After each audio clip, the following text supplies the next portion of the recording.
नन्हा सिपाही। 10 वर्षीय राजू एक खूबसूरत गांव में रहता है। बचपन में ही उसके माँ बाप का निधन हो गया था। फिर भी वह अकेला नहीं, सारा गांव उसका है। गांव के सभी लोग उसे प्यार करते हैं। राजू मेहनती बच्चा है। स्कूल से लौटकर वह गांव वालों की बकरियों को चराने ले जाता है। वहीं बीच में समय निकालकर अपने स्कूल की पढ़ाई भी समाप्त कर लेता है। उसे नई नई किताबें पढ़ने का बेहद शौक है, इसलिए उसे बहुत सी ऐसी बातों की जानकारी भी है जो उसके साथ के अन्य बच्चों को नहीं है। नई नई बातें जानने के इच्छुक बच्चे उसके पास ही दौड़ कर आते हैं। नई किताबें पढ़ने के अतिरिक्त उसे अपनी बकरियों से भी बहुत प्यार है। उसने अपनी सारी बकरियों के सुंदर सुंदर नाम रख दिए हैं। उनके गले में अलग अलग तरह की घंटियां भी बांध रखी हैं। घंटियों की आवाज़ से ही वह अपनी बकरियों को पहचान लेता है। शाम होते ही एक ऊंचे टीले पर चढ़कर वह बकरियों को हाँक लगाता है। सारी बकरियां इकट्ठी हो जाती हैं। फिर सब मजे से बातें करते घर लौट आते हैं। कभी कभी कोई बकरी चरते चरते दूर निकल जाती है। फिर राजू सारी बकरियों को एक पेड़ के नीचे जमा करके वहीं खड़ा रहने को कह खोई बकरी को ढूंढने को चल देता है। उसे उस वादी का चप्पा चप्पा मालूम है।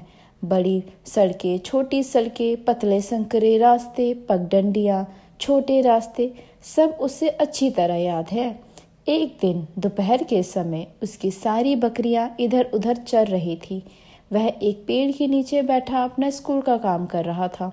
अचानक उसे दूर से फौजी अफसरों की भारी भरकम बूटों की आवाज़ सुनाई पड़ी, क्योंकि उसका गांव भारत सीमा से लगता था। अंततः वहां फौजी अफसरों का आना जाना लगा ही रहता था। पिछले दिनों तो यह और भी अधिक बढ़ गया था, क्योंकि पड़ोसी देश के कुछ आतंकवादियों ने आसपास के इलाकों में घुसपैठ कर रखी थी। पड़ोसी देश की इन हरकतों से गांव वाले भी परेशान रहते थे। वह लोग उनके गांव में लूट खसोट व मारपीट करते थे। राजू को उन लोगों पर बेहद गुस्सा आता था। वह सोचा करता था, बड़ा होकर वह भी फौज में भर्ती होगा, फिर उसे भी बड़ी सी बंदूक मिलेगी। धाएं धाएं, उस बंदूक से वह इन सब दुश्मनों को मार गिराएगा। फिर उसके बाद पूरे देश में कितनी शांति होगी, उसकी गांव में कितना चैन होगा। कभी कभी आतंकवादियों के डर से लोग घर से बाहर तक नहीं निकल पाते थे। स्कूल की भी छुट्टी करनी पड़ती थी। बकरियां भी बंधी बंधी सारा दिन मिमियाती रहती। वह भी अकेला चुपचाप अपनी कोठरी में बैठा उदास हो जाता था। खेलने भी नहीं जा सकता था ना। उसने सोचा, बड़ा होकर वह जरूर इन सब आतंकवादियों को मार गिराएगा, लेकिन फौज में भर्ती होने के लिए तो बहुत पढ़ना पड़ता है। उसने मन ही मन सोचा, इतनी किताबें खरीदने, फीस भरने और स्कूल की ड्रेस के लिए वह पैसे कहाँ से लाएगा। राजू अपने ही विचारों में खोया हुआ था कि फौजियों के कदमों की आवाज़ें एकदम उसके करीब आ गईं। उसने देखा बहुत से फौजी उस बड़े मैदान में बिखर गए। वे लोग आपस में इधर उधर इशारा करके कुछ बातचीत कर रहे थे। उत्सुकतावश वह उनके करीब चला गया। वह चुपचाप उनकी बातें सुनने की कोशिश कर ही रहा था कि उनमें से एक बड़ी बड़ी मूंछों वाले हट्टे कट्टे आदमी ने कड़क कर उससे पूछा, कौन हो तुम? मैं एक बारगी। तो राजू घबरा गया, पर फिर उसने जोर से सीना तान कर जवाब दिया, मैं इस देश का नन्हा सिपाही हूँ। राजू का जवाब सुनकर फौजी मूंछों ही मूंछों में मुस्कुरा दिया। उसकी आवाज़ नरम पड़ गई। प्यार से उससे पूछा, क्या नाम है तुम्हारा? मेरा नाम राजू है। मैं यहाँ की सोना गांव का रहने वाला हूँ। राजू ने गांव की ओर इशारा किया। पर तुम यहाँ क्या कर रहे हो?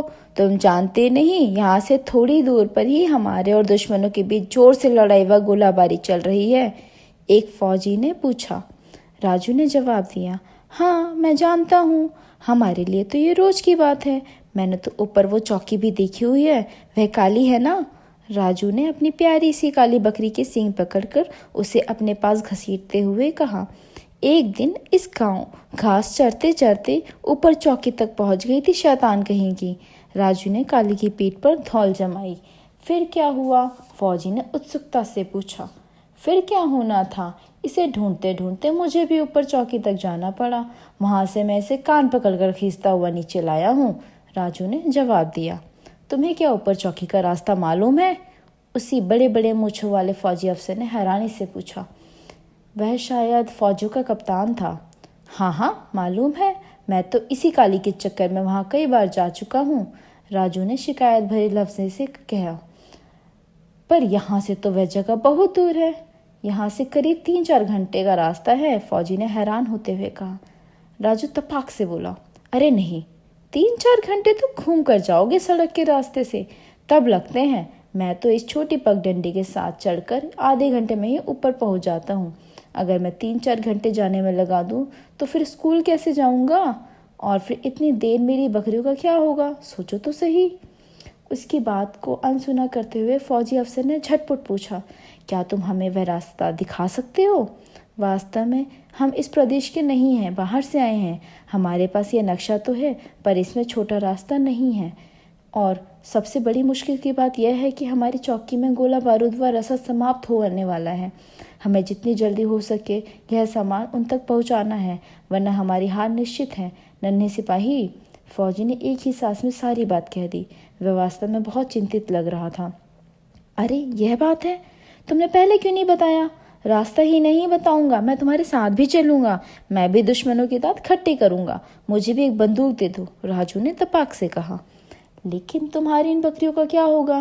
तुम ऐसा करो, हमें रास्ता बता दो और स्वयं इन बकरियों को लेकर चले जाओ, एक अफसर ने कहा। राजू ने उनकी एक ना सुनी। वह बोला, बिल्कुल नहीं, ये छोटा सा घने जंगल वाला कटीला घुमावदार रास्ता है। आप लोग अकेले जाओगे तो खो जाओगे। मैं साथ चलूंगा, और देखो, मैं अभी चुटकियों में इन बकरियों का भी इंतजाम करता हूँ। राजू ने आनंद फानंद में सारी बकरियों को हाँक लगाई। एक बड़ी सी बकरी को बकरियों के झुंड के सबसे आगे खड़ा करके गांव की दिशा की ओर उनका मुंह कर दिया। फिर उसने उस बकरी की पीठ थपथपाकर कहा, सलोनी, तुम सबसे समझदार हो इन सब बकरियों में। अब इन बकरियों को अपने पीछे पीछे गांव ले जाओ। देखो कहीं इधर उधर टहलने न लगना। श्यामा काकी जी को बोलना सब बकरियों को उनके घर पहुंचा दे। चिंता न करे, राजू अभी आता ही होगा। राजू के बात खत्म करते ही सलोनी जोर से मिमियाई, मानो मैं करके वह कह रही हो, चिंता न करना राजू, मैं सब संभाल लूंगी। उन्हें विदा करके राजू झट सबसे आगे वाली जीप में आगे की सीट पर बैठ गया और रास्ता बताने लगा। बाकी की जीपें पीछे पीछे चलने लगी। उस संकरे रास्ते से दोनों ओर झुक गई। घनी झाड़ियों में से रास्ता बनाती हुई जीपें इतना तेज चढ़ना संभव था उतनी तेजी से चढ़ने लगी। सचमुच राजू ने ठीक कहा था। कप्तान मन ही मन सोचने लगा, यह रास्ता घुमावदार व भूल भुलैया वाला है। जो पहले न आ चुका हो उसके रास्ते में खोने की संभावना पूरी है। बाहर से देखने में तो जंगल ही नजर आ रहा है। कोई सोच भी नहीं सकता था कि इधर से कोई रास्ता भी हो सकता है। शीघ्र ही उन्हें अपने फौजियों की चौकी नजर आने लगी। चौकी देखकर सभी फौजियों के चेहरे पर खुशी व संतोष की लहर दौड़ पड़ी। राजू तो चिल्लाने ही लगा, वो रहे हमारे फौजी, वो रहे हमारे सिपाही, जल्दी चलो, उन्हें हमारी ज़रूरत है। तभी उन्हें दूर से दुश्मनों की फौजी टुकड़ी नजर आई। सबके सब हथियारों से लैस थे। उन्होंने धुआंधार गोलियां बरसाना शुरू की तो राजू ने घबराकर अपने दोनों हाथ कानों पर रख लिए। कप्तान को यह देखकर हैरानी हुई कि उनकी गोलाबारी के जवाब में अपनी चौकी से गोलियों व हथगोले नहीं बरसे। दुश्मन पास और पास आते जा रहे थे। कप्तान के जीपों के पेड़ों व झाड़ियों के पीछे लगाने को कहा। स्वयं रेखता हुआ बंकर में जा घुसा। अपने सिपाहियों से बात करने पर उसे मालूम हुआ कि उनके पास गोला बारूद बिल्कुल समाप्त हो चुका है। बीच बीच में इक्का दुक्का गोली चलाकर तो वह बता रहे थे कि लोग अभी मरे नहीं हैं। दुश्मन के लिए खतरा बिल्कुल समाप्त नहीं हो गया है। लेकिन दुश्मन भी कम चालाक नहीं था।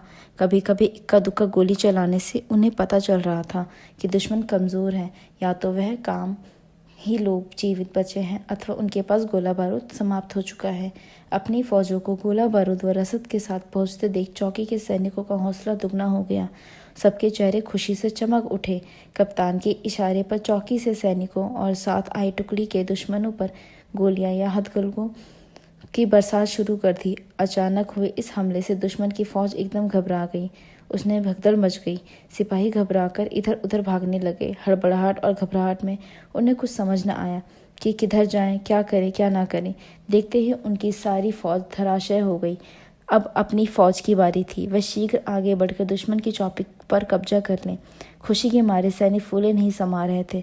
कहाँ तो वे एकदम हारने व मरने की पूरी तरह तैयार हो चुके थे, और कहाँ अब वे आपस में गले मिलकर जीत की खुशी मना रहे थे।